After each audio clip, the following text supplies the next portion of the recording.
Marketing is the action of business promoting and selling products or services, including market research and advertising. It is a business operation of coordination, planning, the blending force of the various factors in trade that have to be considered by the distributor who wishes to develop his business strategies with care. Market is a social arrangement that allows buyers and sellers to discover information and carry out a voluntary exchange of goods and services. In economics, the term market is used to refer the aggregate demand for commodity and the condition and forces which determine prices. Management, on the other hand, market is described as the institution that performs the marketing functions and acts as the intermediary between buyers and sellers. It is a human activity responsible of managing the demand structure of need-satisfying goods and services in order to facilitate satisfactorily the exchange process of reasonable profit. And it is a social managerial process whereby individuals and groups obtain what they need and want through creating and exchanging products and value with others. And my name is Ken James P. Pineda from Bisami 12. This is what I've learned in Principle of Marketing. Here are some understanding that I've learned in Principle of Marketing. First, as a marketer, we must tune with our consumer. Understanding your customers and having insight into what they want, need, value, or causes them pain is the key to meeting their unspoken needs and demands. The better you understand your customers, the more valuable product or services you deliver to them.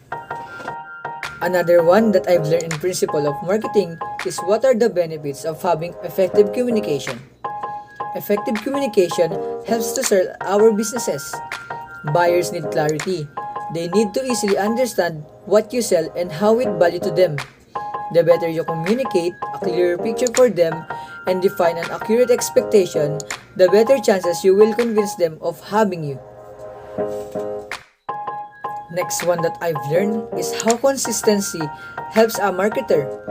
Consistent use of your brand, identify in your target markets, and repetition of your brand messaging to your target audiences establish market position and grows market shares. Principle of Marketing helps me to understand more of what regardless in market and business you are in. I will make a distinction here between brand matters because the customer price and convenience often matter more. But to get to the point that the customer can see your price and enjoy the convenience, they need to engage with you. And they are only doing that if they know you exist. And I remember as a marketer, we need to be articulate in our own value. You and me and our entire organization need to know the value you bring to the table and be able to communicate and consistently and subsequently. And in some ways, you can expect to learn a lot about data collection and analysis and the 4 P's of market. First, the product, promotion, price, and place, and how to develop effective marketing and communication strategies and such more.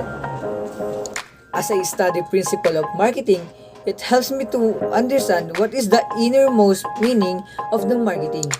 Marketing is important because how else will you make people aware that you're selling a product or services? Marketing drives product awareness, cultivates brand credibility, builds trust among your target buyers, and provides value to your audience in form of information, entertainment, and inspiration that will help us individually, economically, and globally.